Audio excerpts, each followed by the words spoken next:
akan berbincang mengenai strategi investasi bagi millennials. Karena berdasarkan hasil riset ternyata 69% millennials di Indonesia belum memiliki strategi investasi. Nah mungkin aja karena mereka bingung bagaimana sih cara mulai dan harus dimulai sejak kapan. Oleh karena itu hari ini kita sudah ada ahlinya, yaitu senior pakar keuangan dan perencana keuangan bagi millennials, yaitu Bapak Aidil Akbar. Selamat pagi Bapak. Pagi, merci. Terima kasih untuk waktunya. Ya. Pak, ini bagaimana sih strategi investasi yang tepat untuk millennials dan juga sejak kapan harus dimulai berinvestasi ini? Sebenarnya gini, kalau kita bicara teori investasi, sebaiknya memang investasi dimulai sejak sedini mungkin ya, secepat mungkin. Jadi sebenarnya kalau apalagi millennials zaman sekarang kan mereka udah punya penghasilan dari mulai kuliah, ada yang udah mulai kerja, ada yang udah mulai buka bisnis online ya, ada yang bikin startup dan lain sebagainya. Jadi sebenarnya di saat-saat seperti itu sudah bisa mulai berinvestasi. Dan karena masih muda, berarti masih punya room of error ya, jadi masih bisa melakukan kesalahan sehingga investasinya boleh seagresif mungkin kalau perlu gitu. Seagresif mungkin ya Mas ya. Tapi kalau misalnya dengan gaji fresh graduate misalkan nih dari mulai 4 juta sampai 10 juta. Nah investasi apa yang tepat dan bagaimana sih porsinya Mas? Berapa persen untuk kehidupan, berapa persen buat nabung, investasi gitu bagaimana Mas? Jadi gini, kalau kita bicara 4 sampai 10 juta untuk biaya hidup itu biasanya sekitar 30 sampai 40% ya. Jadi kalau misalnya 4 juta berarti biaya hidupnya sekitar 1,2 sampai 1,5 ya.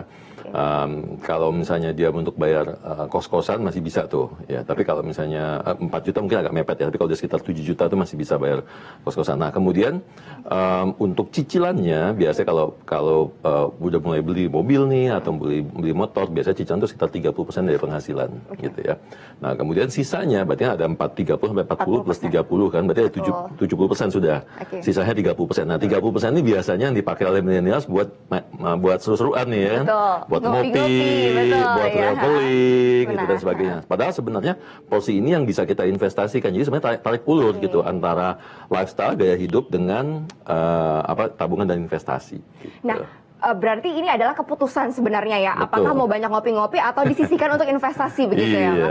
Tapi ini investasi yang cocok apa nih Mas? Apakah saham atau deposito atau surat berharga negara? Nah ini yang paling cocok seperti apa Mas? Sebenarnya tadi kalau saya bilang bahwa harusnya millennials karena dia masih muda, masih berani ngambil risiko, berinvestasi langsung ke yang relatif tinggi risiko seperti saham tadi ya. Saham atau mungkin kalau belum paham masuk ke reksadana saham atau reksadana taburan. Tapi itu kan biasanya untuk orang yang sudah advance. Nah sekarang ini millennials bisa mulai dari tadi tabungan deposito udah pasti ya, itu wajib ya. Kemudian bisa juga mulai masuk ke emas misalnya. Ya kan sekarang emas ini bisa kita bisa beli nyicil emas dengan dengan cicilan yang murah atau bahkan saya ada tabungan emas gitu ya, bisa masuk ke tabungan emas. Nah, emas itu nanti bisa disubstitut dengan misalnya reksadana yang isinya surat utang.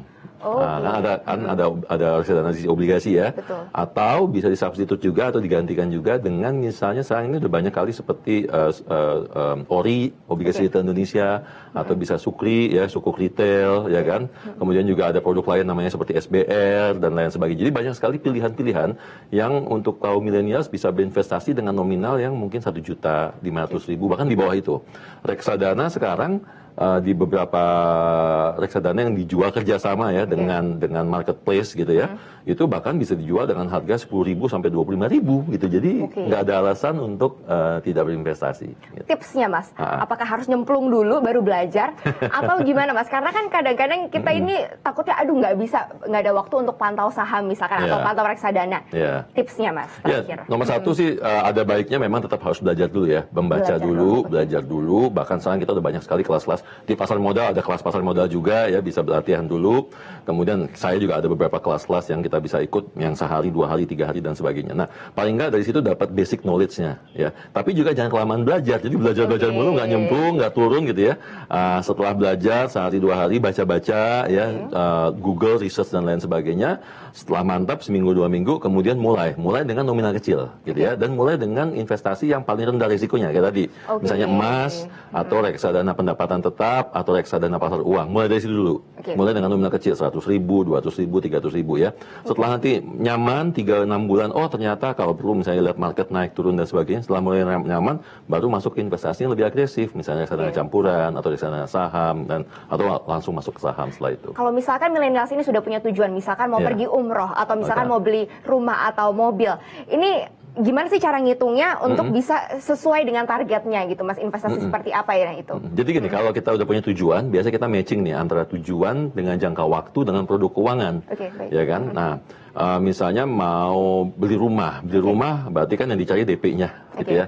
Nah, DP-nya kapan nih? 5 tahun lagi. Nah, 5 tahun lagi itu masuk jangka menengah ke panjang. Oke. Nah, karena kalau perencana keuangan itu kita bagi 3, jangka pendek di bawah 1 tahun, terus jangka menengah 1 sampai 5 tahun, jangka panjang di atas 5 tahun, gitu ya. So, jadi kalau 5 tahun lagi berarti jangka menengah ke panjang nih. Nah, jangka menengah panjang, kemudian untuk DP, target DP-nya misalnya berapa? Target DP-nya misalnya 300 juta, gitu ya. Rumah 1 miliar. Nah, 300 juta itu kalau dihitung jangka panjang butuhnya berapa sih kalau misalnya pakai reksadana saham, misalnya dia harus naruh 1,5 sampai 2 juta per bulan, misalnya. Dari situ nanti mudah-mudahan dalam waktu 5 tahun bisa kebeli tuh rumah dengan DP. Oke, baik. Sekarang juga sudah banyak kan ya teknologi-teknologi yang bisa membantu sebenarnya untuk investasi apa, menghitungnya berapa persen begitu. Berarti yang penting adalah mulai dulu aja ya sebenarnya, mulai belajar dan juga mulai niatin untuk sisihin uang ngopi-ngopinya untuk investasi begitu ya, Mas? Iya, ngopi boleh tapi tetap harus investasi. Tetap harus investasi karena ada pepatah yang bilang kalau misalkan kita ini jangan kerja terus untuk uang, tapi uang yang harus bekerja untuk kita gitu ya, salah satunya dengan investasi. Nah, demikian pemirsa laporan kami dari Bursa Efek Indonesia. Semoga makin banyak niat investasi kalangan milenials yang bisa dimulai dari sekarang. Kembali ke Anda di studio Leonard Samosir. Mercy Wijaya melaporkan langsung dari studio Bursa Efek Indonesia. Dan